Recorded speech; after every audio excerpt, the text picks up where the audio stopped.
তোমরা ছেলেরা যারা বাবা 365 দিনে কোনোদিন নামাজ পড়ো না, তো তুমি সিদ্ধান্ত নিয়ে নিছো তুমি আল্লাহর নাফরমানির উপরে অটল। মনে রাখো বাপ, একদিন ফেরেশতা একটা লাথি দিয়া জাহান্নামে ফেলে দিবে। একটা লাথি দিবে, একটা লাথির লগে জাহান্নামে ফেলবে। মনে রাখো বাপ, তামাশা দুনিয়া না বাবা। কি ভাবছো তুমি? পড়ালেখা তো আমরাও করছি, জেনারেল লাইনেও পড়ছি, মাদ্রাসার লাইনেও পড়ছি। যথেষ্ট পরিমাণ পড়ালেখা করেই এটা বুঝছি যে কবর আসলেই সত্য, জাহান্নাম সত্য, জান্নাত সত্য। সত্য পৃথিবী সৃষ্টি থেকে নিয়ে আজ পর্যন্ত এত নবী, এত রাসূল, এত আউলিয়া, এত বুজুর্গ, এত আলেম, এত কিতাব, এত কিছু মিথ্যা হইতে পারে না। এত কিছু মিথ্যা হইতে পারে না। মিথ্যা এতদিন চলে না, মিথ্যা কথা এতদিন টিকে না। অতএব 1450 বছর থেকে আমাদের নবীর আমল থেকে প্রতিনিয়ত আল্লাহর কথা, কোরআনের কথা, আখিরাতের কথা, কবর হাসরের কথা বলা হচ্ছে, এগুলো মিথ্যা।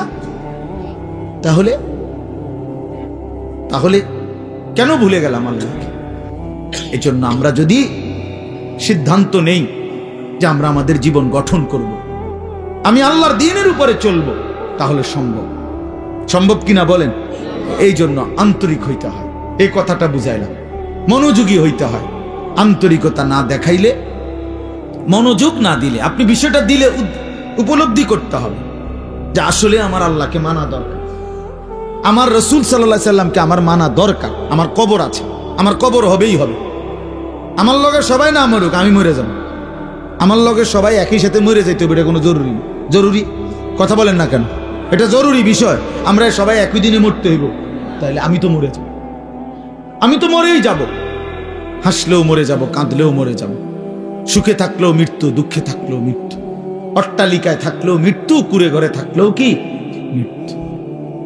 মৃত্যু আমার হবেই হবে, আমাকে একা চলে যেতেই হবে, সবাইকে রেখে আমাকে একাই ফিরতে হবে আমার আপন ঘরে, আমার কবরে, আমার হাসরে। অতএব আমাকে যেহেতু ফিরতেই হবে, আমাকে যেহেতু বন্ধু যেতেই হবে, যেখানে আমাকে নিশ্চিত যেতে হবে, এর জন্য প্রস্তুতি নেওয়াই ভালো। এটাই বুদ্ধিমানের উচিত।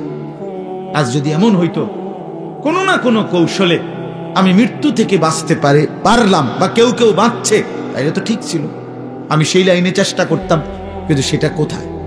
এই পৃথিবী কাউকে থাকতে দিছে কিনা বলেন না কেন? তো পৃথিবীর মনে করেন 1000 বছর বয়স্ক কোনো লোক পৃথিবীতে আছে যে আজ 1000 বছর যাবত উনি মরে না? পৃথিবীতে 500 বছর যাবত কোনো লোক বেঁচে আছে এমন এখন আছে কেউ? তো তাইলে এই পৃথিবীর পুরাতন মানুষগুলোকে যেহেতু নিয়ে গেল, আমাকেও নিয়েছে, আমাকেও নিয়ে যাবে। এই জন্য কিশোর নওজোয়ান, এত অল্প বয়সে যদি চরিত্রহীন হয়ে যাও বাবা, বাকিটা হায়াত কি করবা বাপ? বলো ভাইয়া, 16 বছর বয়সে যদি এত নারী, এত ছবি, এত উলঙ্গ দৃশ্য, এত অস্থিরতা, এত অসভ্যতা, এত নোংরা কথাবার্তা, এত নোংরা জীবন, এত অল্প বয়সে যদি এতটা নষ্ট হয়ে যাও, পচে যাও, আহা বাপ, শেষ পর্যন্ত তোমার বয়স যখন হবে 60, 50, সেই পর্যন্ত তোমার হালাত কি হবে? কি হালাত হবে? বয়স্ক অনেক লোক আছে যাদের অনেকের অভ্যাস এরকম যে জুমার নামাজের দিন বয়ান হয়, উনি বসে বসে জুরায়। এই চাচারা কখনোই বদলায় না, যেমন আছে এমনই পড়ে থাকে। বিড়ি খায় তো বিড়িয়ে খায়, চা দোকানে আড্ডা দেয় তো আড্ডাই দেয়, টেলিভিশন দেখে, নাচ গান দেখে, তো এই বদ অভ্যাস 60 বছরও আর ছোটে না। কথায় কথায় গালি গালাজ করে, তো এই বদ অভ্যাস আর ছোটে না। কেন? আল্লাহর কথার প্রতি আন্তরিক না।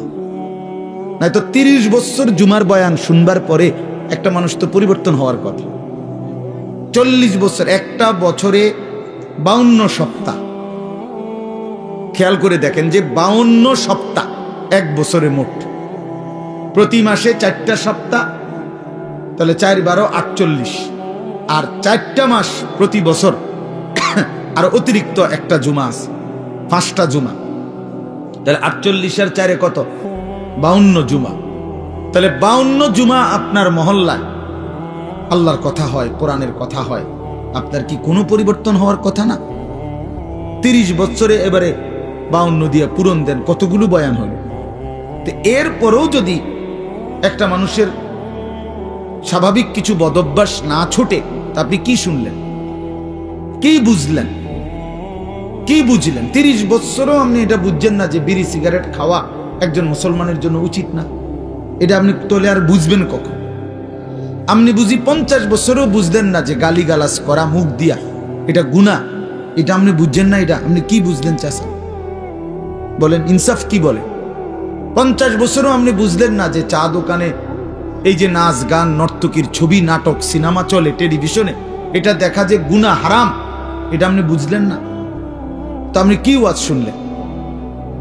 এই জন্য বললাম আর কি, আসলে মূল কারণ হলো গাফেল।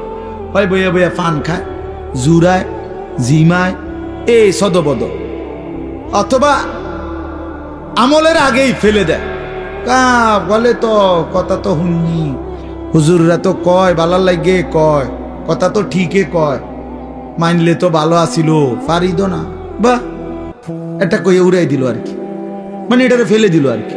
এটা কথা হলো মিয়া, আপনি পারবেন না অথচ আল্লাহ আপনারে করতে বলছে, তো এটা তো জুলুম। আর আল্লাহ তো এমন জুলুম করতে পারে না। কোন বান্দা পারবে না অথচ তাকে আল্লাহ তাআলা সেই হুকুম পালন করতে বলছেন, এটা কি জুলুম না? কথা বলেন না কেন? এটা জুলুম কি না বলেন? আমি বাঁকাই হইতারি না, আমনে আমারে কোন রুকু দিতাম, তো এটা জুলুম না? আমি নিচের দিকে যাইতারি না, আমনে আমারে বলেন সেজদা দিতে, তা আমার উপরে এটা জুলুম হবে না? তো আল্লাহ তাআলা আমাদেরকে রুকু দেওয়ার সেজদা দেওয়ার তৌফিক যোগ্যতা দিছে কিনা? তো জুলুম করলো বলেন? আমারে বলছে রাস্তার নারী দেখলে চোখ নিচের দিকে নামাই নিতে, এখন আমার চোখ নিচের দিকে নামে না, ঘাড় বাঁকা হয় না, তখনই না আমি বলতাম যে আমার উপরে জুলুম করছে। এখন আমাদের ঘাড় নিচের দিকে নামানো যায় কিনা? তো তাইলে অসম্ভবের কি? আমার সুদ হারাম করছে, তো আমার জন্য কি ব্যবসা বা উপার্জনের বৈধ কোনো পন্থা রাখে নাই? কথা বলেন তো। তাহলে সমস্যা কোথায়? কোনখানে আটকাই গেলেন? আপনি পারেন না, কইলেন কিতা পারেন না? আপনি কি বিড়ি খানা ছাড়তারেন না? আমি ডাক্তার বললে ডায়াবেটিস রুগী 30 বছরের অভ্যাস, যেই বেটার চিনি ছাড়া চা খায় না, সেই বেটা চিনি ছাড়া চা খায় না, তো এটা ছাড়লেন কেমনে? 50 বছরের অভ্যাস মিষ্টি খাওয়া, এই লোকটা ছেড়ে দেয় না ডাক্তার বললে? তো এক আদনা ডাক্তার বললে মিয়া সামান্য দুনিয়ায় বাঁচার জন্য এত কিছু প্রিয় জিনিস ছেড়ে দিলেন, ডাক্তার বলার কারণে গরুর গোশত খাওয়া ছেড়ে দিলেন, অথচ আপনি জানেন ডাক্তারের আব্বাও যদি বাইটটা দেয় আমনেরে, তারপরও তো আপনি মরে যাবেন। মরবেন না? কথা বলেন না কেন? MBBS ডাক্তার যদি বাইটটা দেয় আমনের শরীরের ভিতরে, আপনি মরতেন না? তো তাইলে এরপরও তো আপনি নিশ্চিত মৃত্যু আমাদের আসবেই। শতবার সেফ থাকলেও, শরীরের 1000 কোটি যত্ন নিলেও, 100 ডাক্তারের প্রেসক্রিপশন পরামর্শ মেনে চললেও মৃত্যু কি হবে না? তো তারপরও তো এগুলো ছেড়ে দিলেন, তো জাহান্নামের ভয়ে গুনাহ ছাড়বেন না কেন? আল্লাহর নাফরমানি ছাড়বেন না কেন? আল্লাহর ভয়ে বিড়ি খানা ছাড়বেন না কেন? জাহান্নামের ভয়ে টেলিভিশন দেখা ছাড়বেন না কেন? জাহান্নামের ভয়ে গালিগালাজ দেওয়া ছাড়বেন না কেন? বলেন, ইনসাফ করে বলেন। এই জন্য বাপ মূল বক্তব্য এই কথাটা যে মনোযোগী হওয়া দরকার। তাহলে এই জন্য বললাম, আমি আপনাদের কাছে আমার অনুরোধ, প্রত্যেকেই দেখেন, আমরা এটা যৌক্তিক কথা হলো যে আল্লাহর কোরআনের প্রতি আন্তরিক না হলে জিন্দেগি বদলাবেন। আপনি পারতেন না, এত সোজা না। কোরআন শরীফে স্পষ্ট আয়াত আছে, ওয়ালাউলা ফাদলুল্লাহি আলাইকুম ওয়া রাহমাতুহু মা যাকা মিনকুম মিন আহাদিন আবাদা। সাংঘাতিক আয়াত। আল্লাহ বলে, শুনো, তোমাদের উপরে আল্লাহর দয়া এবং রহমত যদি মায়া না হয়, নিজেই নিজেকে কশ্চিন কালেও কখনোই পবিত্র করতে পারবে না। কোরআন শরীফের আয়াত। আপনি নিজে নিজে করবেন, আমি ভালোই যাবো, জি না, এত রং না, ভালো হয়ে যাও। নষ্ট হয়ে যাওয়া সহজ, ভালো হয়ে যাওয়া কঠিন। কথা বোঝেন নাই কথা? স্রোতের সাথে ভেসে যাওয়া এটা সহজ, কিন্তু স্রোতের প্রতিকূলে উল্টা দিকে দাঁড়ায় থাকা কঠিন। কঠিন। এই সমাজের প্রত্যেক ঘরে টেলিভিশন চলতেছে, আপনিও টেলিভিশন চালান, এটা তো সহজ, কিন্তু না চালানো এটা তো কঠিন। কথা বুঝেন নাই আপনি? না চালানোটাই না কঠিন, উল্টাটা কোনো কঠিন, মানে টিকে থাকা। এই জন্য আল্লাহ এটা বলছে, বান্দা নিজের যোগ্যতায় পারবা না, নিজের যোগ্যতায় পারবা না। মা যাকা মিনকুম মিন আহাদিন আবাদা। আল্লাহ বলে, বান্দা নিজেকে নিজে পবিত্র করতে কখনোই পারবা না যদি আল্লাহর দয়া না হয়, আল্লাহর মেহেরবানি যদি না হয়। ওয়ালাকিন্নাল্লাহা ইউযাক্কি মান ইয়াশা। আল্লাহ বলেন, বরং আল্লাহই যাকে ইচ্ছে করেন তাকে পবিত্র করে থাকেন। আল্লাহ করেন এটা, আল্লাহ করেন, আল্লাহ করে, আল্লাহ করে। গুনাহ থেকে বেঁচে থাকার জন্য আল্লাহর তৌফিক লাগে, আল্লাহকে সেজদা করার জন্য আল্লাহ তাআলার তৌফিক লাগে। মালিক দয়া না করলে হয় না, আল্লাহ রহম না করলে হয় না। নবী সাল্লাল্লাহু আলাইহি ওয়াসাল্লাম 5 ওয়াক্ত নামাজের পরে দোয়া করতেন, আল্লাহুম্মা আইন্নি আলা যিকরিকা ওয়া শুকরিকা ওয়া হুসনি ইবাদাতিক। 3 বার বলতেন প্রত্যেক নামাজের ফরজের পরে। নবীজি এই দোয়াটা 3 বার বলতেন যে, আল্লাহ আমি আপনার জিকির করতে চাই, আপনার শুকর আদায় করতে চাই, আপনার ইবাদত সুন্দরভাবে করতে চাই, আপনি সাহায্য করেন। এই যে আল্লাহর কাছে চাইতে হয়, আল্লাহ আমি সেজদা দিতে চাই ঠিক মতো, রুকু দিতে চাই সুন্দর মতো, কোরআন পড়তে চাই সুন্দর মতো, আপনাকে মানতে চাই সুন্দর মতো, আপনাকে ডাকতে চাই দিন রাত। আল্লাহ আপনার শুকর আদায় করতে চাই, আপনি আমারে তৌফিক দিন, আপনি আমারে তৌফিক দেন। আল্লাহ যোগ্যতা না দিলে বাপ পারবেন না, পারবেন। আমি একবার পাও ভাঙছিল 2021 সালে, 6 মাস আমি মাটিতে সেজদা দিতে পারি নাই, বসে বসা ইশারা রুকু সেজদা করতে হয়েছে। তো এই যে আল্লাহ তাআলা তৌফিক ছিনাই নিল, তা আমার কোনো ক্ষমতা ছিল সেজদা দেওয়ার? কথা বলেন না। এই জন্য দয়া করে কিশোর নওজোয়ান ভাই, তোমরাও এটা বুঝো ভাই, নিজেরে নিজে নষ্ট করে দেওয়া, বরবাদ করে দেওয়া, এটা সহজ, এটা সহজ। এই সমাজের সবাই মোবাইলে উলঙ্গ ছবি দেখে, তুমিও দেখো, সহজ বিষয়। কিন্তু নজর হেফাজত করা, চোখের হেফাজত করা, এটা কঠিন। কিন্তু কষ্ট করে কেউ যদি হিম্মত করে তো আল্লাহ তার জন্য সহজ করে দেয়। ওমান ইয়াত্তাকিল্লাহা ইয়াজআল লাহু মাখরাজা। আল্লাহ বলছে, যে আমাকে ভয় করে গুনাহ ছেড়ে দেয়, আমি তার জন্য সর্বাবস্থায় আমি আল্লাহ তার জন্য রাস্তা করে দিই, আমি তার জন্য সহজ করে দেই। আগে আল্লাহর জন্য ফিরতে হয়, আল্লাহর দ্বীন মানার জন্য সিদ্ধান্ত থাকতে হয়, আল্লাহর দিকে আসতে হয়, ঝুঁকতে হয়, মনোযোগী হইতে হয়, আন্তরিক হইতে হয়। আপনি যদি বলেন যে কোরআন আমার জন্য, ইসলাম আমার জন্য, আমি আমার রাসূলকে নারাজ করব না, আমি আমার আল্লাহকে নারাজ করব না, আমি দ্বীন মানবই মানব, খোদার কসম, এমন একটা মজবুত সিদ্ধান্ত নিয়ে বান্দা এক বিগত যদি আগায়, তো আল্লাহ তাআলা রহমত নিয়ে বান্দার দিকে 1 হাত আগায় আসবে। শর্ত হইল আপনি তো 1 বিগত আইতে, আপনি দিল হইতে হইতে কন যদি একবার ব্যস্ত হয়ে যেতাম, কিতে ব্যস্ত হইতাম? হ্যাঁ, বিড়ি খাইতে খাইতে কয়, আরে ভালো মানুষ তো সমাজে উঠতে গেছে, ও নাই, ও নাই, হ্যাঁ বড় ভালো মানুষ। আপনি বিড়ি খাই না বেড়াইতে নি ভালো মানুষ, আপনার গায়ে তো গন্ধ, দুর্গন্ধ মিয়া, বিড়ির গন্ধের চেয়ে নিকৃষ্ট কোনো গন্ধ হইতে পারেনি মিয়া। তাইলে কোন বিড়িখোর তো পবিত্র মানুষ হইতে পারে না, কাউ না মিয়া, এটা একেবারেই অপবিত্র মানুষ, ফালতু মানুষ মিয়া, এটা বদ অভ্যাস। কোরআনুল কারীমে আল্লাহ বলছেন, জাহান্নামীদের খাবার, জাহান্নামে যেটা দেওয়া হবে, লা ইউসমিনু ওয়ালা ইউগনি মিন জু'। জাহান্নামী খাবারের মধ্যে কোনো পুষ্টি নাই, এটা তার শরীরের মধ্যে কোনো স্বাস্থ্য বাড়াবে না, আবার ক্ষুধাও মিটাবে না। কোরআনের আয়াত। ঠিক বিড়ি সিগারেট এরকম যে এটার দ্বারা কোনো স্বাস্থ্যও বাড়ে না, ক্ষুধাও নিবারণ হয় না। এই জন্য বিড়ি সিগারেট জাহান্নামীদের খাবার, জাহান্নামীদের খাবার, জাহান্নামীদের খাবার, জাহান্নামী খাবার। আগুন কোন মুমিনের পছন্দ হইতে পারে না, মুসলমানের পছন্দ আগুন, নাকে মুখে দিয়া আগুন বাহির করা, এটা কোনো ইমানদারের প্রিয় পছন্দ হতেই পারে না, কোনো যুক্তি নাই, একেবারে ফালতু ছাড়া, বদভ্যাস ছাড়া। আখিরাত যার মনে নাই, পরকাল যার মনে নাই, কবর বলতে কিছুই জানে না, এই ব্যক্তির দ্বারা সম্ভব বছরের পর বছর বিড়ি খেয়ে যাও, ভুলে গেছে আখেরাত, মনে নাই আখেরাত, ও কিছুই মনে করে না আখেরাতে। মনে করছে জিন্দিগি মানে এই বন, বিড়ি, চা, বিস্কুট, পান, সুবারি আর এই বেনবেনানি আলাপ সালাপ, খালাস, এটাই জীবন। না, এটা জীবন না বাবা, এটা জিন্দিগি না। এজন্য দয়া করে ভাবতে শিখেন, আল্লাহর দিকে ফিরতে হবে, হিম্মত করতে হবে, হিম্মত করতে হবে। আল হিম্মাতু হিয়াল ইসমুল আযম, আরবিতে বলে হিম্মত সাহসিকতা, মজবুত একটা সিদ্ধান্ত, এটা ইসমে আজম। ইসমে আজম কি?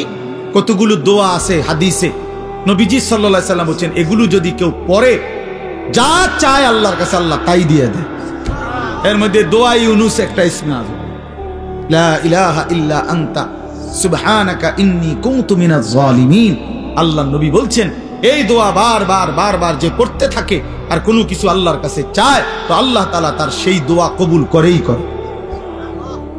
কুল হুয়াল্লাহু আহাদ, এই সূরাটা ইসমে আযম, এটা একটা ইসমে আযম। কেউ যদি বারবার কুল হুয়াল্লাহু আহাদ এই সূরা বারবার পড়তে পড়তে আল্লাহর কাছে দোয়া করতে থাকে, তো আল্লাহ তাআলা তার সেই দোয়া পূরণ করেই দেয়। ইসমে আযম বলে এটা। ঠিক আরবিতে বলে বুজুর্গরা যে হিম্মত, সাহসিকতা। আমি মানবই আল্লাহকে, গোটা মহল্লাবাসী বিড়ি খাক আমি খাবো না, গোটা মহল্লাবাসী মিথ্যা বলুক আমি বলবো না, গোটা মহল্লাবাসী হারামের উপরে পড়ে থাকুক আমি যাব না। আমার দাদা, আমার বাবা, আমার আমল, কই আমরা যে 3 পুরুষ আমাদের সংসারে, আমার দাদার সংসার আমি দেখছি, আমার বাপের সংসার আমি দেখলাম, আমার সংসারে আমি এখন আছি। আমরা যে এই 3 পুরুষে কেউ টেলিভিশন চালাইলাম না, তো আমগো সংসার চলছে না? আমরার বাচ্চা কাচ্চা সব অসল হয়ে গেছে, হ্যাঁ, আমনের গুণেকারে গিয়ে বেশি বুদ্ধিমান হয়ে গেছে, আর আমরার গুলা চিরা খায়। হ্যাঁ বলেন, আমাদের বাচ্চা যে বছরের পর বছর টেলিভিশন দেখে না, তা আমরার গুলা অসল হয়ে গেছে নাকি? তাহলে কি দাঁড়াইল? কেউ হিম্মত নিলে সম্ভব যে না, আমার সন্তান টেলিভিশন দেখবে না, আমার সন্তান আল্লাহর নাফরমানি করবে না, খালাস, গোটা পৃথিবী উল্টে যাক, আমি আল্লাহর উপরে, দ্বীনের উপরে থাকবো। এই যে হিম্মত, হিম্মত ছাড়া হবে না বাবা। আরো আওয়াজ হইতে পারে, এই আমনের একজনের পর একজন বক্তা উঠবে, নামবে, আমনের কেউ চিৎকার দিব, কেউ সুর দিয়া, কেউ কাইন্দা ডুইল্লা বহুভাবে কইল, আমনের ভিতরে ভিতরে কলজার ভিতরে লোক যত কথা এক, হুজুর পাত্তর গলতে, আরে আমি গলতাম না, তো আমনের কে বদলাবে? কথা বোঝেন নাই আমার? আমনের বদলাবে কে?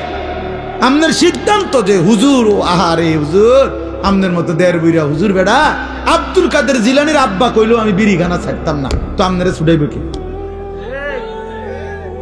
বাইজিদ বুস্তামি আইয়া কইলো আমি চা দোকানে টেলিভিশন দেখা বন্ধ করব না, তো আমনের বদলাবে কে?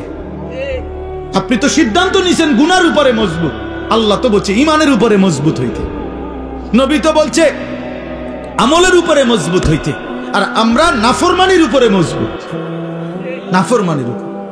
30 বছর সুদ খায়, কি চাচা ছাড়তেন না? না ছাড়তাম না। আপনার ভাল লাগে নি? না আমার ভাল লাগে না। আহা মুসলমান, গুনার উপরে অটল, গুনাহের উপরে অটল। তোমরা ছেলেরা যারা বাবা 365 দিনে কোনোদিন নামাজ পড়ো না, তো তুমি সিদ্ধান্ত নিয়ে নিছো তুমি আল্লাহর নাফরমানির উপরে অটল। মনে রাখো বাপ, একদিন ফেরেশতা একটা লাথি দিয়া জাহান্নামে ফেলে দিবে, একটা লাথি দিবে, একটা লাথির লগে জাহান্নামে ফেলবে। মনে রাখো বাপ, তামাশার দুনিয়া না বাবা। কি ভাবছো তো? পড়ালেখা তো আমরাও করছি, জেনারেল লাইনেও পড়ছি, মাদ্রাসার লাইনেও পড়ছি, যথেষ্ট পরিমাণ পড়ালেখা করেই এটা বুঝছি যে কবর আসলেই সত্য, জাহান্নাম সত্য, জান্নাত সত্য।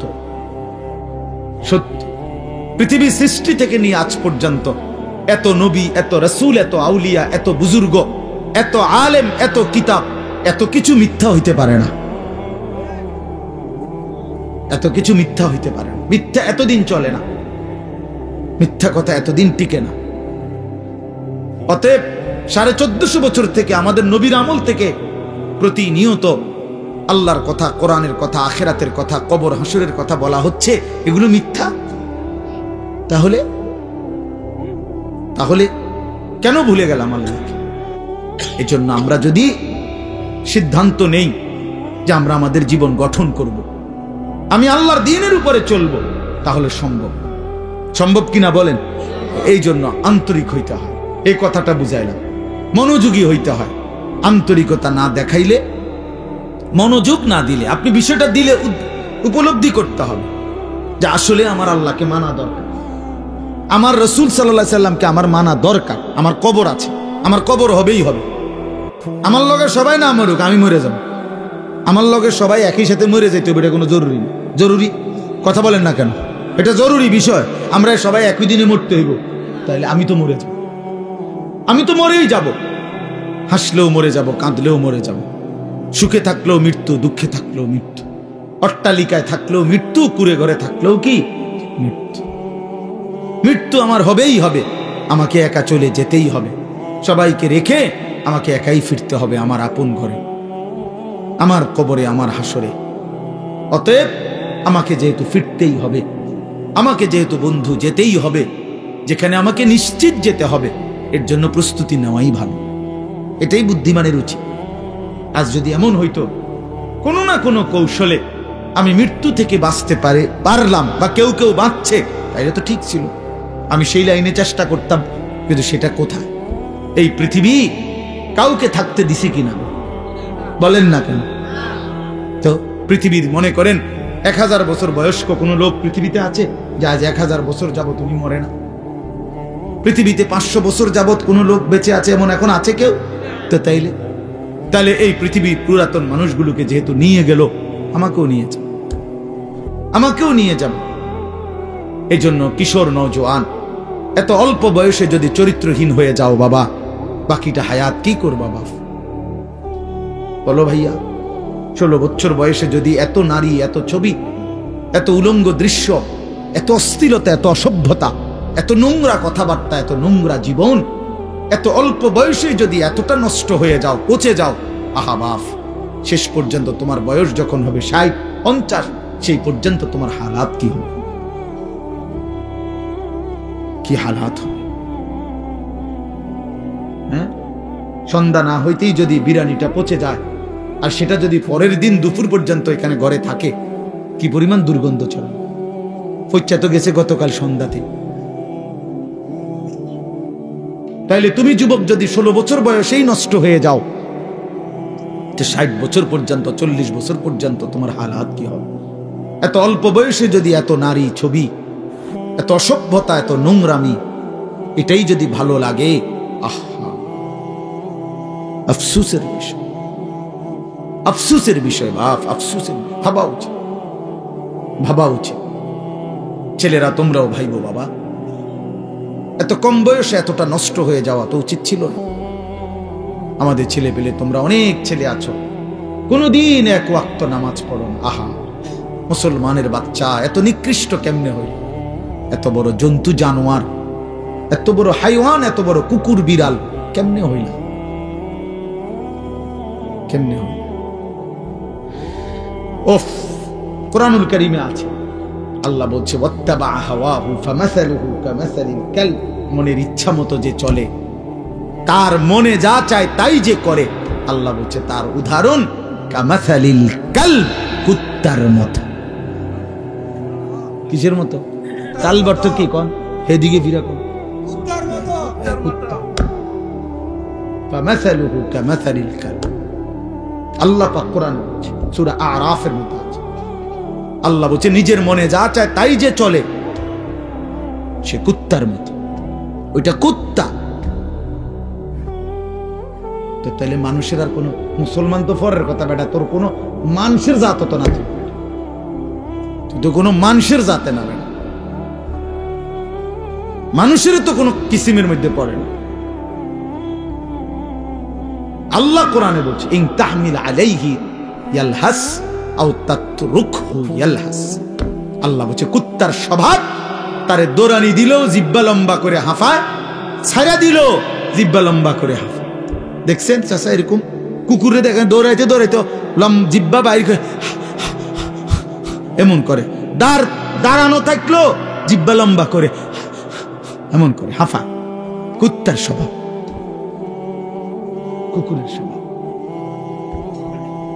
আহা, ছি ছি ছি, এরপরেও যদি কারো লজ্জা না লাগে, হ্যাঁ, তাইলে তার কান্দে যদি একটা কুকুর লাগাইয়া দিয়ে একসাথে ছবি উড়ান যাইতো যে এই দুই জানোয়ার একসাথে দেখেন কোনটা বেশি মানানসই।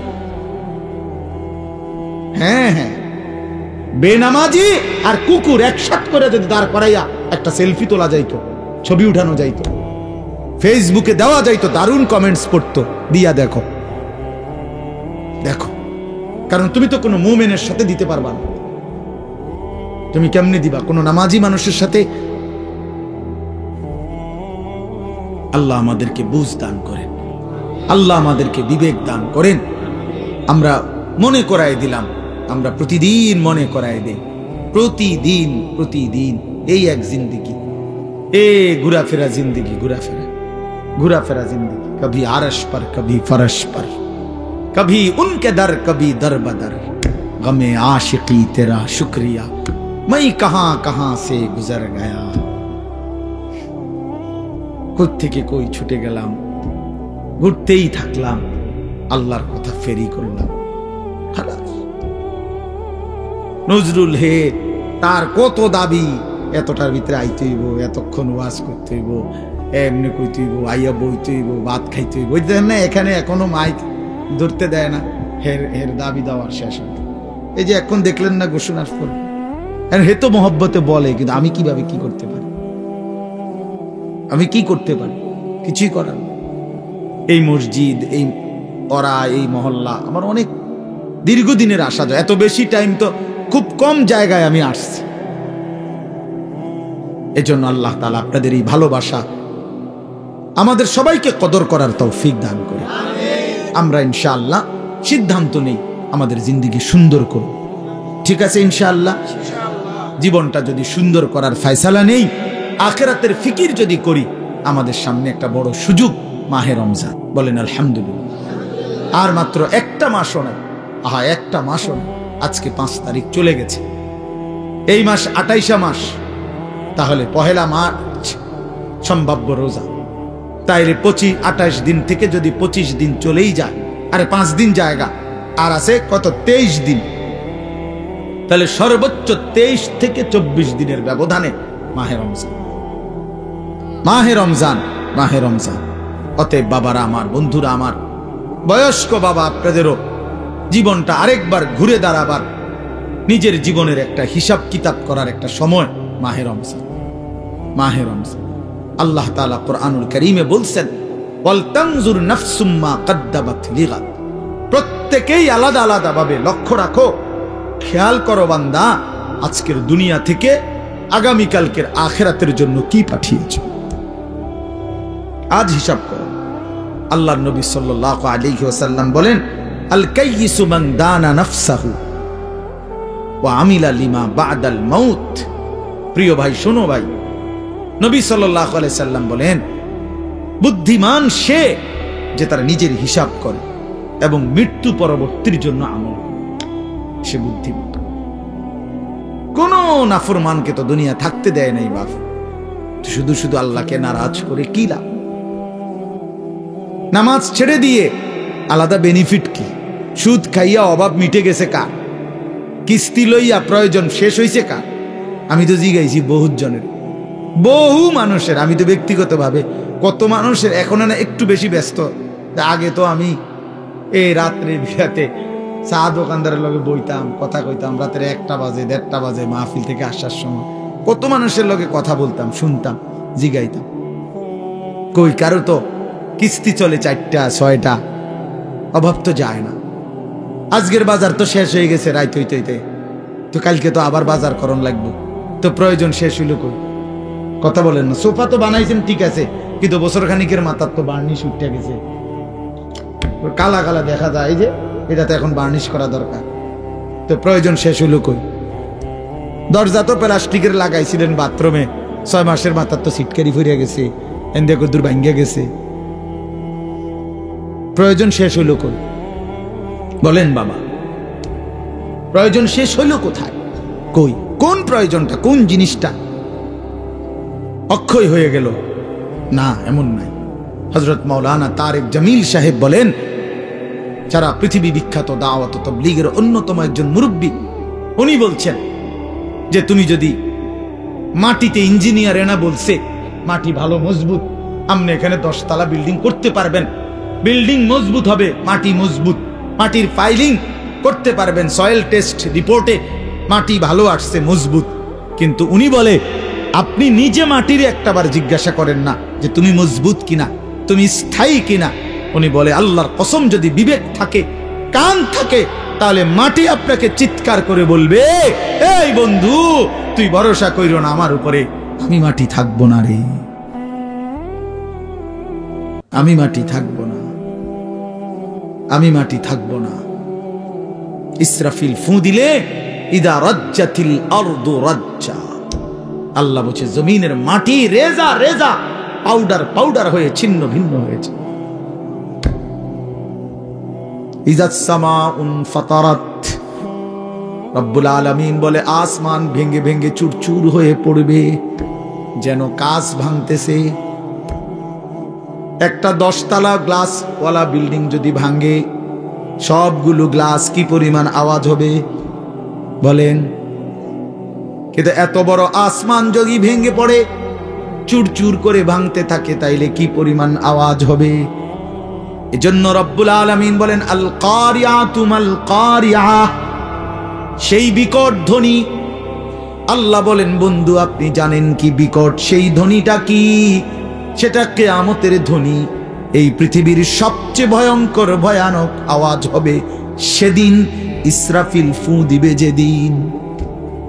সেদিন আসমান ভাঙবে, সেদিন পাহাড়গুলো উড়বে, খাল বিল নদী নালার সব পানিগুলো টকবক করে উতরাইতে উতরাইতে শুকিয়ে যাবে।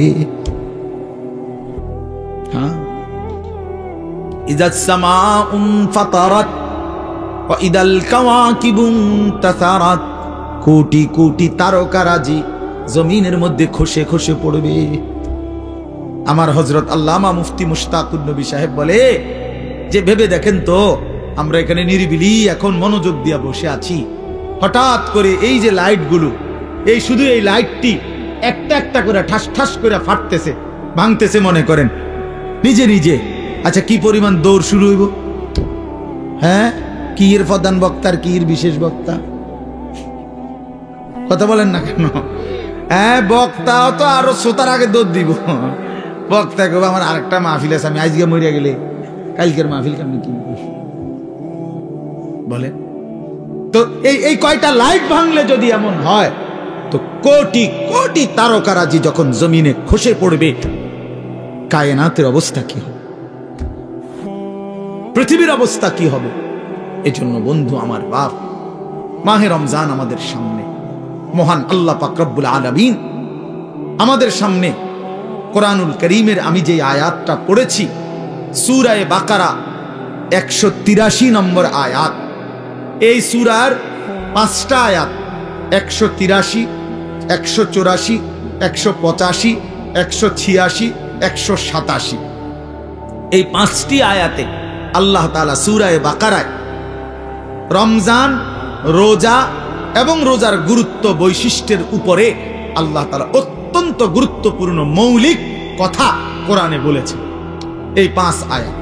এজন্য যদি কারো সুযোগ হয়, বিবেক হয়, যদি কারো রমজানের কদর মনে হয়, এই 5টা আয়াতের বাংলা তরজমা এবং সংক্ষিপ্ত ব্যাখ্যা পড়ে নিবেন।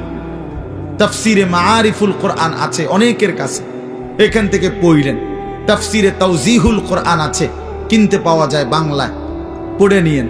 অথবা আপনার মহল্লার কোনো মসজিদের ইমাম সাহেব, আলেম সাহেবকে জিজ্ঞেস কইরা আপনি কমপক্ষে এই 5টা আয়াত যদি শুনে নেন, বরকত হবে। কোরআন শরীফে আল্লাহ তাআলা বলছেন 5টা আয়াতে ধারাবাহিকভাবে সূরা বাকারার 183 নম্বর আয়াত থেকে 185-87 এই 5টি আয়াতের মধ্যে আল্লাহ তাআলা মাহে রমজানের উপরে অত্যন্ত গুরুত্বপূর্ণ কথা বলেছে, বিস্তারিত কথা বলে দিয়েছে।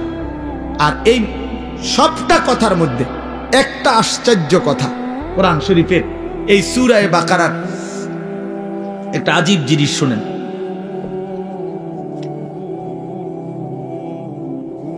দেখাইতেছি আমি।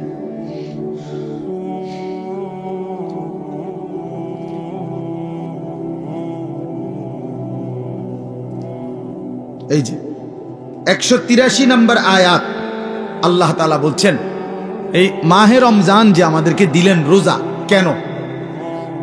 প্রথম যে 5টা আয়াতের প্রথম আয়াত হলো 183। এখানে আল্লাহ বলছেন লাআল্লাকুম তাত্তাকুন। কেন রোজা দিলাম, কেন রমজান দিলাম? উদ্দেশ্য আমি আল্লাহর একটাই, যেন তোমরা সকলেই মুত্তাকি হতে পারো। কি হতে পারো? মুত্তাকি মানে কি? মুত্তাকি মানে দুই জিনিস, যে সমস্ত গুনাহ ত্যাগ করে আল্লাহ পাকের সব হুকুম পালন করে, তারই বলে মুত্তাকি, যে আল্লাহকে প্রতিনিয়ত ভয় করে। তো আল্লাহ তাআলা বলেন এই মুত্তাকি আমি এক রমজানের মধ্যেই 30 দিনেই তোমাকে বানিয়ে দেব। দেখেন 5 নম্বর আয়াত, মানে যেখানে গিয়ে কথাটা শেষ করছে 187 নম্বর আয়াতে। 5টা আয়াত বললাম না? তো প্রথম আয়াতেও কথা বলছে লাআল্লাকুম তাত্তাকুন, আবার 5 নম্বর আয়াত 187 নম্বর আয়াতের লাস্টেও আল্লাহ তাআলা আবার বলছে কাযালিকা ইউবায়্যিনুল্লাহু আয়াতিহি লিন-নাস। আল্লাহ বলে শোনো, আমি আল্লাহ আমার বান্দাদের জন্য মাহে রমজান সম্পর্কিত বিষয়গুলো স্পষ্টভাবে বলে দিলাম। কেন? লাআল্লাহুম ইয়াত্তাকুন, ওই একই কথা, যেন তারা মুত্তাকি হইতে পারে। এক কথা আবার কইছে, একবার প্রথমও বলছে তোমাদেরকে রোজা দিয়ে রমজান দিয়ে আমার উদ্দেশ্য তোমরা যেন মুত্তাকি হতে পারো। আবার বলছে যে 5টা আয়াতে রমজানের বিস্তারিত যাবতীয় কথা আমি আল্লাহ বলে দিলাম। যদি বলি এত বিস্তারিত বললেন কেন? আল্লাহ বলে ওই আগের উদ্দেশ্য লাআল্লাহুম ইয়াত্তাকুন, যেন আমার বান্দারা মুত্তাকি হইতে পারে। এখন আসেন, একজন মুমিনের জীবনে সবচেয়ে বড় ডিউটি হলো তাকওয়া। আমরা ঈমানদার, আমরা মুমিন, আমরা মুসলমান। এই মুসলমান তো আমাদের একটা পরিচয়, আর জান্নাত আমাদের জন্য।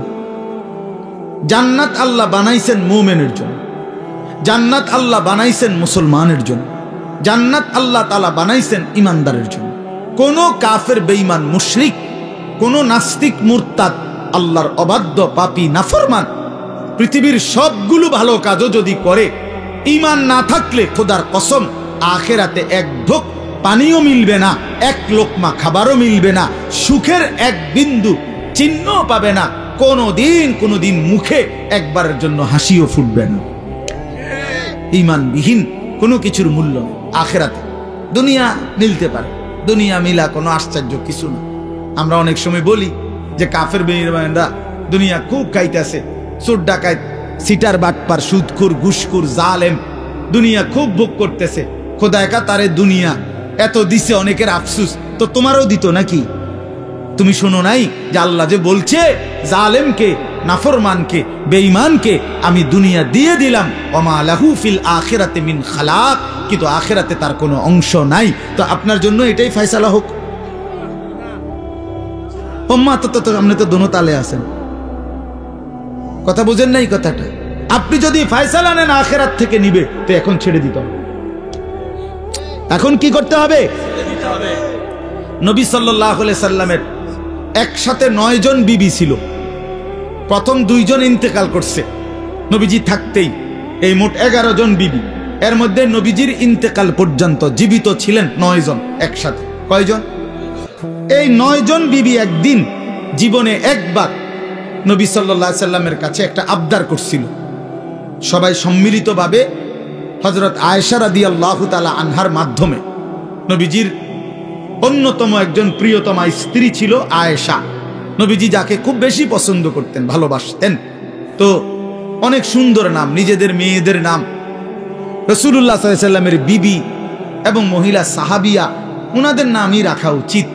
এই আয়েশা, ফাতেমা, আসিয়া, মারিয়াম, জায়নাব, রুকাইয়া, উম্মে কুলসুম, এগুলা মাইমুনা, জুয়াইরিয়া, এগুলো রাসূলুল্লাহ সাল্লাল্লাহু আলাইহি সাল্লামের বিবি, কন্যা, মহিলাদের নাম। এটাই আসলে আপনাদের মেয়েদের নাম। এগুলো পুরান হয় না, কয় এগুলো ওনার পুরান নাম, নতুন নাম রাখো। নতুন নাম, নতুন কি নাম? বিউটি, সুইটি, লিফি, পলি, পলিথিন, বালতি, লোডা, বদনা, এগুলো বাজে নাম। এগুলোর কোনো অর্থ নাই, এগুলোর কোনো অর্থ নাই। নাম গুরুত্বপূর্ণ। শুনেন, রাসূলুল্লাহ সাল্লাল্লাহু আলাইহি ওয়াসাল্লাম বলছেন, কোন বাচ্চা জন্মের পরে তার বাবা মার কাছে তার একটা হক, অধিকার, তার প্রাপ্য আইয়ুহসিনা ইসমাহু, তার একটা সুন্দর নাম রাখা। এটা যেই মুসলমান বাবা মা তার সন্তানের কোরআন সম্মত, সুন্নাহ সম্মত, ইসলামী অর্থবহ কোনো নাম রাখে নাই, সে কিন্তু তার সন্তানের হক নষ্ট করছে। এটার জন্য হাসরের ময়দানে জবাবদিহি করতে হবে। আর বান্দার হক বান্দা মাফ না করলে আল্লাহ মাফ করে না। এটা বান্দা, ওই আমনের ফোলা কিন্তু একটা মানুষ, আপনি তার হক নষ্ট করছেন, আপনার জবাবদিহি করতে। যেই মা বাবা তার ছেলে মেয়েকে ছোটবেলায় আল্লাহর কোরআন শিখায় নাই, দিন শিখায় নাই, সে তার হক নষ্ট করছে। আল্লাহর কসম, এই হক কেন নষ্ট করল? এই সন্তান হাসরের ময়দানে ওই বাবা মাকে জিজ্ঞেস করবে আল্লাহ পাকের সামনে। যদি জবাব দিতে না পারে বাবা মা, আর পারবেও না, কি জবাব দিবে? কি জবাব দিবে? পারবে না জবাব দিতে। অতএব সেই মা বাপ ওই সন্তানের হাতে হাসরের মাঠে চূড়ান্ত বেইজ্জতি হবে। হ্যাঁ হ্যাঁ, কি বেইজ্জতি হবে? কি বেইজ্জতিটা? কি বেইজ্জতি হলো ওই মা বাপকে পায়ের নিচে ফালাইয়া সন্তান নিজের পাও দিয়া বাপ মার ঘাড়ে কান্দে মুড়া দিয়া এরপরে জাহান্নামে যায়। এটা কোরআন শরীফ আছে। ওই সন্তান বলবে, আজকে হাসরের ময়দানে আমি আমার বাবা মারে বেইজ্জতি কইরা তারপরে কবরে জাহান্নামে যাম। হ্যাঁ, কেমনে ছেড়ে দিলেন ছেলে? হ্যাঁ, পোলাগা এক ওয়াক্ত নামাজ পড়ে না, এবড়া মাতেও না, এবড়া বন খায়, বিড়ি খায়। হ্যাঁ, 16 বছরের 18 বছরের দামরা কোনদিন ফজরের নামাজ পড়ে না, এমন হাইওয়ানের জন্য এবড়া বইয়া বইয়া বিদেশের টেহা মিলায়, সুদে টাকা নেয়, কিস্তিতে টাকা নেয়। কি বুঝাইতে চান? হ্যাঁ, এমন নাফরমান সন্তান যে একটা সেজদা দেয় না মালিকের, এত বড় অসভ্য, এত বড় নির্লজ্জ, এত বড় বেহায়া, এত বড় নাফরমানের জন্য এক ইমানদার বাবার কোনো মহব্বত থাকতেই পারে না। বেটা আগে বুঝাপড়া করেন তার লগে, বেটা বিদেশ পরে, বেটা তোর চাকরি পরে, বেটা তুই আমার মালিকের সেজদা দিবি কিনা সেটা বল। তোর লগে আমার কিসের সম্পর্ক? হ্যাঁ, কোরআন শরীফের আয়াত শুনবেন।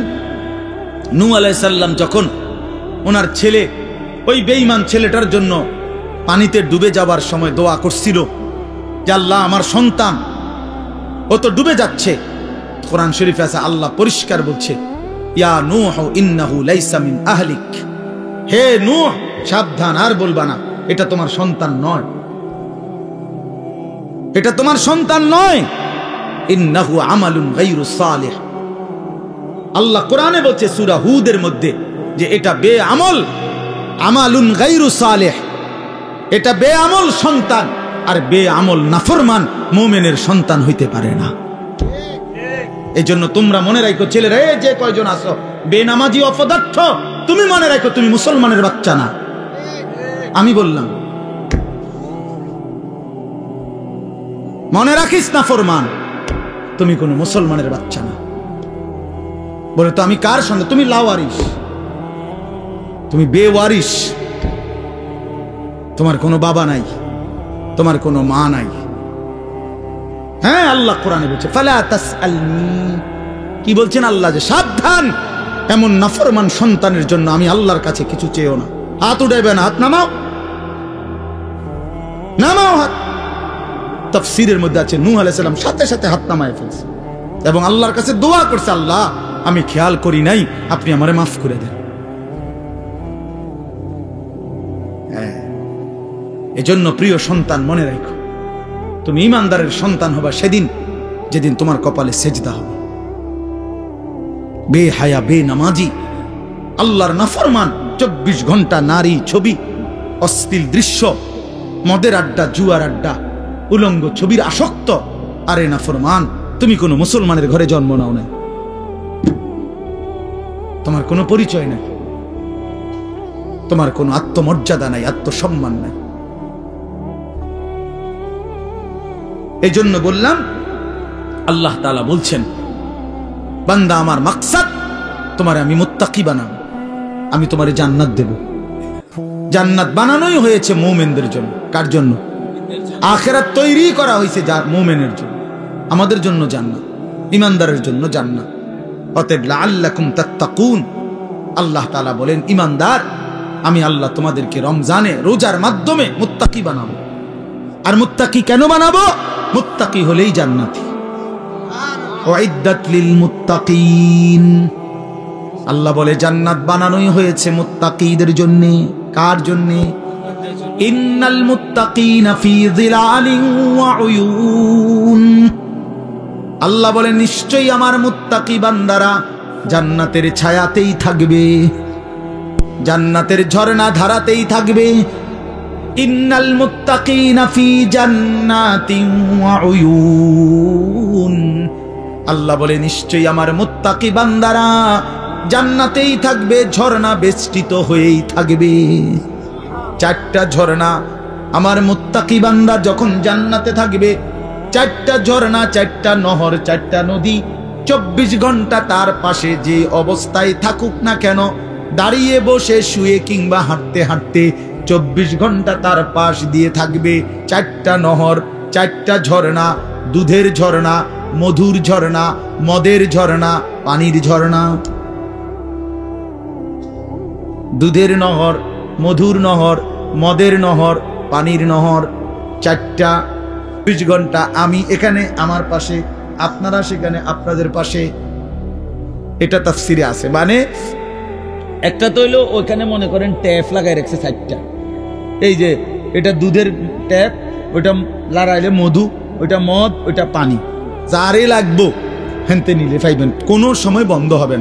এটাও তো একটা সুখ, ভালো, কিন্তু এখানেও তো একটা কষ্ট আছে। কষ্টটা হইলো ওই পিছনের এবারা এখান পর্যন্ত আইতে আইতে তো কষ্ট হইবে, আইতে আইতে। তো জান্নাতে তো এর দূর কষ্ট হইবার কথা না। জান্নাতে যদি ফেরেশতারে জিঙ্গা, দোস্ত আমার এই আড়াটা আড়াইলেন কেন? কথা বলেন না হল ভাই, যে না এটা আমার আড়াইলেন কেন, কি ব্যাপার? আমি না জান্নাতে আইছি, আপনি না বলছেন আমার কোনো কষ্ট দিবেন না, এখন এটা দিলেন কেন কষ্ট? আল্লাহ বলছে না বান্দা, যেন আমি আগেই সিস্টেম করে রাখছি। 24 ঘন্টা তুমি বান্দা যখন যেভাবে, তুমি খাটে থাকো, তুমি বিছনায় থাকো, তুমি সোফাতে থাকো, তুমি হাঁটতে থাকো, তুমি নিচে থাকো কিংবা উপরে থাকো, তুমি থাকবা যেখানে, তোমার পাশে এই 4টা নহর বইতে থাকবে সেখানে। তুমি এনে আইন লাগবে না, হেইতে হেনে যাও লাগবে না। সুবহানাল্লাহ, এইটারে কয় আর কি জান্নাতিন তাজরি মিন তাহতিহাল আনহার, 4টা ঝর্ণা। সুবহানাল্লাহ, সুবহানাল্লাহ, 4টি ঝর্ণা বইতে থাকবে, 4টি ঝর্ণা বইতে থাকবে, 4টি ঝর্ণা বইতে থাকবে। হ্যাঁ, আল্লাহু আকবার। এজন্য ইন্নাল আবরারা লাফি নাঈম, আল্লাহ বলছে আমার নেককার মুত্তাকি বান্দারা জান্নাতের নিয়ামতে ভরপুর থাকবে।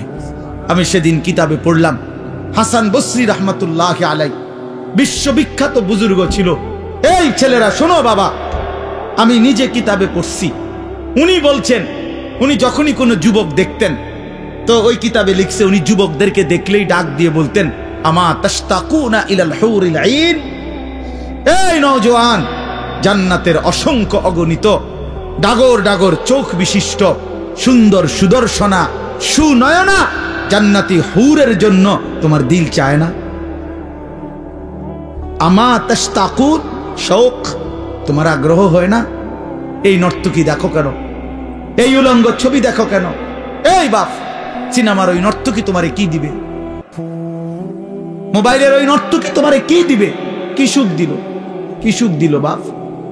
চরিত্র নষ্ট করা ছাড়া, যৌবন নষ্ট করা ছাড়া, নিজের হাতকে গুনার কাজে ব্যবহার করা ছাড়া, নিজের লজ্জাস্থানটাকে নষ্ট করা ছাড়া, নিজের কোমরের ক্ষমতাটা নষ্ট করা ছাড়া, নিজের যৌবনের শক্তিটা নষ্ট করা ছাড়া ওই নারী ছবি, ওই উলঙ্গ দৃশ্য, ওই বেহায়া বেপর্দা অসভ্য নর্তকী আর কি দিছে বাপ?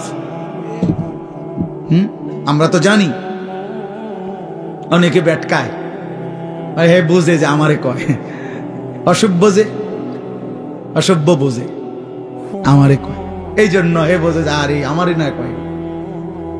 আহারে বেশরম রে, হায়াও নাই, লজ্জাও, লজ্জাও নাই, বিবেকও নাই। ইজা লাম তাস্তাহি ফাসনা মা শি'তা, এই জন্য আল্লাহ নবী সাল্লাল্লাহু আলাইহি সাল্লাম বলছেন, যখন লজ্জা নাই কিছুই নেই, যা মন চায় তাই করো, কারণ তুমি তো শরমে নাই। একজনে বলছে যে, উদাহরণ দিতে গিয়া, যে নিজেই নিজের লুঙ্গি আলগি দিয়া মুখ ডাক্কা লাইছে, এবার পেশাব পায়খানা করতে আছে, হের কত হলো আমি তো দেখি না কাউকে। বাহ, তাই আমি তো সারা দুনিয়া দেখলে আমার সমস্যা কি? এবার নিচে দিয়ে সবাই দেখলে আমার সমস্যা কি? এই বেশরম যারা চরিত্রহীন, এদের হালাত এমন। এই সমস্ত দেখবেন মহল্লার যেসব ছেলে নামাজ পড়ে না, রোজা রাখে না, পাক পবিত্রতার কোনো ধার ধারে না, এবং মদ, জুয়া, নেশা, নারী, ছবি, অসৎ বন্ধুদের আড্ডায় যেগুলো ব্যস্ত থাকে, এদের কোনো লজ্জা শরম নাই। যার ফলে কে দেখে, কি বাবায় দেখে, না দাদা দেখে, না গ্রামের বয়স্করা দেখে, নাকি কোনো আলেম ওলামা দেখে, নাকি কোনো মা বোন দেখে, কোনো তার কোনো সমস্যা নাই। কারণ আমি তো প্রথমেই সিদ্ধান্ত নিছি আমার কোনো শরম নাই, এবারে দেখলেই কি না দেখলেই কি, আমি তো লুঙ্গি আলগি দিয়ে লাইছি। এই জন্য এই যে আপনার এটা জরুরি বিষয়, এটা বোঝা উচিত। হায়া লজ্জা, হায়া লজ্জা বোঝা উচিত। প্রিয় ভাই, বুঝতে শিখো। আমি হয়তো শক্ত বলি, আমি একটু কঠোর বলি আর কি, কিন্তু বাস্তবতা হলো তোমার ইনসাফ কি বলে, তোমার বিবেক কি বলে, ইনসাফ কি বলে। এই জন্য আল্লাহ তাআলা বলেন, বান্দা আমি তোমারে ওয়াদা দিলাম। দেখেন আল্লাহ তাআলা বলতে চায় এটা, বান্দা আমি যে কোনো মূল্যে তোমারে জান্নাত দিতে চাই। তুমি না আমার মোমেন বান্দা, ঠিক আছে, 11টা মাস ঠিক আছে, গুনায় গুনায় তুমি বরবাদ হয়ে গেছো, 11 মাস আমারে ডাকতে সময় পাও নাই, ঠিক আছে। এখন যদি ভুল বুঝতে পারো তো বান্দা ঠিক আছে, 11 মাস থেকে কমাইয়া আইনা আমি 1 মাস তোমার কাছে সুযোগ চাই না, যাও 1টা মাস আমারে সুযোগ দাও, 1টা মাস গুনাহ ছেড়ে দাও, 1টা মাস আমার হুকুমগুলো পালন করো, আমি 1 মাসেই লাআল্লাকুম তাত্তাকুন মুত্তাকি বানিয়ে দেব, জান্নাতি বানিয়ে দেব। তবুও যদি কদর না করো তো আল্লাহর নবী বলছেন, জিব্রাইল এই জন্য রমজানের লাস্টে আইসা জিব্রাইল বলছে, ইয়া রাসূলুল্লাহ, এত বড় রমজান পেয়ে ইফতারের নেকি, সেহরিতে নেকি, তাহাজ্জুদে নেকি, তারাবির 20 রাকাত নামাজে নেকি, 5 ওয়াক্ত নামাজে নেকি, শেষ দশকের এতেকাফে নেকি, সবে কদর তালাশ করার দ্বারা নেকি, জিকির করার দ্বারা নেকি, তেলাওয়াত করার দ্বারা নেকি, দোয়া করার দ্বারা নেকি, কাউকে সামান্য ইফতার করাইলো নেকি, এরপরে একটা নফল একটা ফরজের সমান, একটা ফরজ 70টা ফরজের সমান, এক রমজানের প্রথম দশক রহমত, মাঝখানের দশক মাগফিরাত, শেষ দশক জাহান্নাম থেকে নাজাত। আল্লাহ বলেন জিব্রাইলের মাধ্যমে, নবী এত কিছু দিয়াও যেই বেঈমান রে মন গলাইতে পারলাম না, তারে আমি ভালো করাইতে পারলাম না, আমার দিকে ফিরাইতে পারলাম না, তার উপরে আমি আল্লাহর লানত, আমি ফেরেশতারও লানত। তো নবী বলে, আমিন, হ জিব্রাইল, আমি মুহাম্মদেরও লানত। যা তোর উপরে খোদার লানত করুক, তোর উপরে আল্লাহর লানত করুক তোর উপরে। এই জন্য রমজানের শেষ দশকে আইসা জিব্রাইল বলে যায়, এত কিছু দিয়ে কোনোভাবেই বেঈমানের মন গলাইতে পারলো না। ওই বেঈমানের ফিকিরে একটা, কিসের রোজা, কিসের হালাল হারাম, ওর জুতা দরকার, ওর জামা দরকার। ওই মহিলা ওই অসভ্য বেপর্দা নারী, তার কথা হলো কি এর কিতা রহমত কারে হুনান, আমি রহমত মাগফিরাত নাজাত দিয়া আমি কিতা করবো, আমার দরকার জুতা, আমার দরকার নতুন শাড়ি, আমার দরকার নতুন 3 পিস। এই জন্য 10 দিন 20 দিন পুরাটা রমজান বাজারে বাজারে মার্কেটে মার্কেটে ঘুরে, দোকানে দোকানে ঘাম বাইয়া বাইয়া পড়ে, ইফতারির টাইম হয়ে গেছে, এখনো কেনাকাটা শেষ হয় না। সবে বড় কদর কই গেল, এতেকাফ কই গেল, আল্লাহর জিকির তেলাওয়াত কই গেল, 70 গুণ নেকির রমজান কোথায় গেল? সবকিছু এক জোড়া জুতার জন্য, একটা জামার জন্য, একটা কাপড় চোপড়ের জন্য শেষ করে দিই। ওহ, হায় হায় মুসলমান, কত অল্প মূল্যে নিজেকে বিক্রি করে দিই। আখিরাতটা কত, আল্লাহর এতগুলো নিয়ামত, আল্লাহর এতগুলো অফার প্রত্যাখ্যান করে, লাগবে না এগুলো, আমার লাগবে না, আমি তান্দাই, আমার দরকার না, আমার দরকার জুতা। আমার যাতে ফেরেশতা নতুন জুতা কিনা রাখছি, যাতে আমার জুতা দিয়া ফিরতে পারে ফেরেশতা। হ্যাঁ হ্যাঁ, ফেরেশতাও এই জন্য বলে রাখে যে, শুনো বোন, তোমারে জুতা দিয়েই ফিটমু, মনে রেখো। বেপরদিগি আল্লাহর দেওয়া রমজান এত বড় দামি সময়ে তুমি বাজারে বাজারে ঘুরো। একটা সেকেন্ড আমার শায়েখ আল্লামা মুফতি মুশতাকুন নবী সাহেব হুজুর বলে, হায় মুসলমান, রমজানের এক একটা সেকেন্ড ছিল হীরার মতো, মণি মুক্তার মতো। হীরা ফেলে মাটি নিলাম, মাটি নিলাম। এক জোড়া জুতা তো আগেও কিনতে আর কখন কিনা যায় না, কথা বলেন না কেন? এখন বাজারে তো কোনো জুতা নাই, এখন বাজারে তো কোনো থ্রি পিস নাই, এখন বাজারে তো কোনো গহনা নাই, কিছু নাই বাজারে এখন। তো তাইলে এখন কিনা যায় না, এখন কিনা যায় না। এই জন্য এখন ফিকির করে, যদি দরকারি হয় কিনার, অসুবিধা নেই, কিনেন। হালাল কাপড় কিনা তো নাজায়েজ না, তো এখন কিনেন। এখন আমি গতকালকে আমার পুরা ফ্যামিলির যার যা কাপড় পাঞ্জাবি, আমার আত্মীয় স্বজন ভাই বেরাদরদের মধ্যে এবং আত্মীয় স্বজনের মধ্যে যাদের যা কাপড় দরকার বিবি লিস্ট করে দিছে, একসাথে গতকালকে ঢাকা থেকে ২৭,০০০ টাকার কাপড় সব কিনে নিছে। খালাস করলো, খালাস সব একের বাচ্চা কাচ্চা বুড়া গাড়া জিরু সাইজ সব কিনে কইছি, এগুলো আবার সিলাই লাও যাও। ঈদের কেনাকাটা শেষ। বুঝাইতে চাইলাম ইচ্ছে করলে সম্ভব কিনা, বলেন ইচ্ছে করলে সম্ভব কিনা? না, আমাদের বয়স্করা বাবারা স্বামীরা বেডিতে রে বাজারে পুরা ডাইরেক্ট বন্দুক দিয়া দে, যা তোরে ছাইড়া দিলাম। প্রত্যেক দিন বাজারে যাইবে, আজকা জুতা, কালকা শার্ট, পরশু জামা, একটা একটা করে কাপড় কিনতে, একটা একটা জুতা কিনতে মহিলা বাজারে বাজারে ঘুরে। রাহা রমজান তাইলে কার জন্য? রহমত মাগফিরাত কার জন্য? নাজাত কার জন্য? বলেন কার জন্য? কার জন্য বলেন? আফসোসের বিষয়, আমরা যদি কদর না করি তো মুমিন, আমরা যদি কদর না করি কার জন্য বলেন? ইনসাফ করে বলেন, ইনসাফ করে বলেন। মাহে রমজান তাহলে কার জন্য? আমাদের জন্য না? কথা বলেন না কেন? আমাদের জন্য কিনা বলেন? অতএব দয়া করে বুঝতে শিখেন।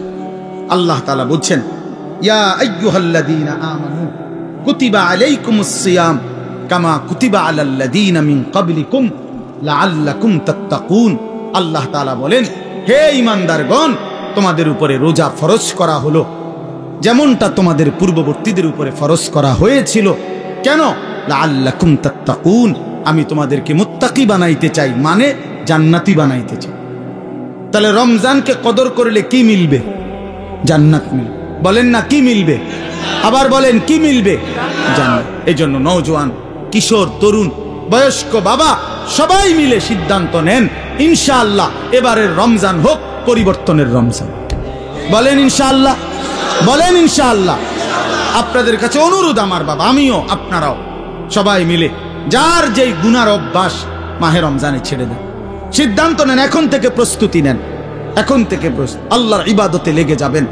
5 ওয়াক্ত নামাজ পড়বেন, 20 রাকাত পূর্ণ তারাবি পড়বেন। তারাবি পড়বেন কয় রাকাত? আবার বলেন, আবার বলেন, আবার বলেন, জোরসে বলেন, আরো জোরে। জোর হলো না, জোরে জোরে। 8 রাকাত কোনো তারাবি নেই, 8 রাকাত কোনো তারাবি হয় না। বলবেন সোজা কথা, তারাবি কয় রাকাত? হ্যাঁ, অতএব মেহেরবানি করে 20 রাকাত পূর্ণ তারাবি পড়বেন। বলেন ইনশাআল্লাহ। নওজোয়ান ভাই, তোমাদের কাছে হাত জোর করে অনুরোধ, বন্ধু আমার, প্রিয় ভাই আমার, তোমরা মেহেরবানি করে, প্রিয় ভাই, গুনাহের এই রাস্তা ছেড়ে দাও বাপ। সুখ আসবে না, সুখ আসবে না বাপ, সুখ আসবে না, সুখ আসবে না। আল্লাহ আমাদেরকে তৌফিক দান করেন, আল্লাহ আমাদেরকে বুঝ দান করেন।